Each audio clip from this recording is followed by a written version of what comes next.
In this video clip, I'm going to show you how to configure your Rocketbook app to send your files where you want them to go. So you have downloaded the Rocketbook app onto your Android or Apple device. You have signed in, created an account and signed in. So now we are ready to apply the process of sending a file. So on your selected device, I'm using an iPad, but Android works just as well. Launch the Rocketbook app. At the bottom of this window, there's a banner that has 5 options: History, Smart Lists, New Scan, Explore, and Destinations. Let's click on Destinations. There are 7 different icons that are associated with Rocketbook. I have the notebook, and these same icons are in the notebook.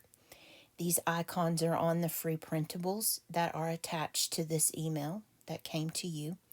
The free printables came from the rocketbook.com website. So what you will need to do is to decide which app you want students to use. Now you could have 7 different classes. You could have seven different groups within a class, or you could choose to just use one of these icons for everything. It's up to you. My destinations default to my work address, my work email address. So if you look at all of these, you can see that regardless of the icon I select, my files will go to that one email address. You can do that as well. It is entirely up to you. But let's say that I teach 7 different classes, and I'm going to assign my students to 7 different classes. And I'm going to use a fictitious student named John Doe. John Doe is going to be in the Diamond class. So I would need to convey that to John Doe. You are in the Diamond class, and I'll show you why that's important in just a minute. So I, as the teacher, I'm in teacher mode right here. I'm going to go to the Diamond class, and I'm going to configure this class. I'm going to set it up the way that I want it to go. So you can see that the email associated with the class is amanda.keller@tcatknoxville.edu. You can use that email, by the way, to reach me if you need me for anything. That's a good way to get hold of me. You can change the recipient here. So if you want to set this to be a different email address, you can. You can also add up to 5 email addresses here. So I'm going to go ahead and add an Apple email address, and I just type it in there and select Done. But this is incredibly important. Up in the right-hand corner, you must click Save, or it is not saved. If you're still seeing those minus signs, those red circles with minus signs, you have not saved your information. So I'm going to click Save. And right now, everybody in the Diamond class, if they send a file, it will come to these 2 email addresses. It will come to my work email, and it will come to this iCloud address that I made up. I can alter that at any time. So if John Doe sends me a piece of writing, it will come to both of these addresses. Once you have that established, click the back arrow, and then you can also change the destination. You can send to Google Drive, Dropbox, OneDrive, any of those places that you may want your scans to go. I can hit cancel. I do want to show you a couple of things right here. You can choose to have a PDF or a JPEG image if you want. The bundle scans option, if you turn that, you have to turn that off to use JPEG. But if you leave that turned on, what that will allow your students to do is to send multiple pages.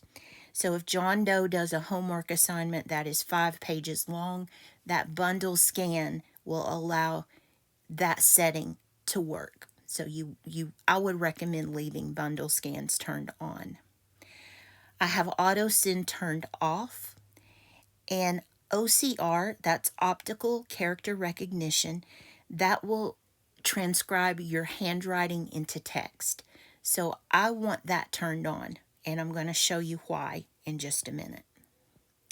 So those are the settings that I use, and once I have those set, I can use my back arrow to go back to my icons. And you notice now the diamond has changed. There are 2 emails associated with that account. This is important. Your students may not be able to do this on their own. This is the key to Rocketbook. This has to be configured correctly. So you want John Doe's configuration to be set up the same way. You want, on John Doe's app, you want his app to look like yours so that you and he are sending files to the same location. In the next video clip, I will show you how, from John Doe's perspective, this all works. But I do want to call your attention to the Explore option. This is a great place to go if you just want some random tutorials. There's really some good stuff here. If you're interested in purchasing a notebook, this is a good place to look at the notebooks. Also, if you look at up here in the hamburger menu on the left corner, if you click on that, there are lots of how-to videos that you can watch as well. Some of these relate directly to the notebook, Rocketbook. Some of these relate to the app. So if you have a question, that's a good place to look. History is just your scans. So once we actually do some scanning, you can see, I'll show you my history so you can see where those scans are. But in the next clip, I will walk you through this process from the student's perspective, and we'll actually scan a mock homework assignment. So I'll see you in that clip. Have a good day.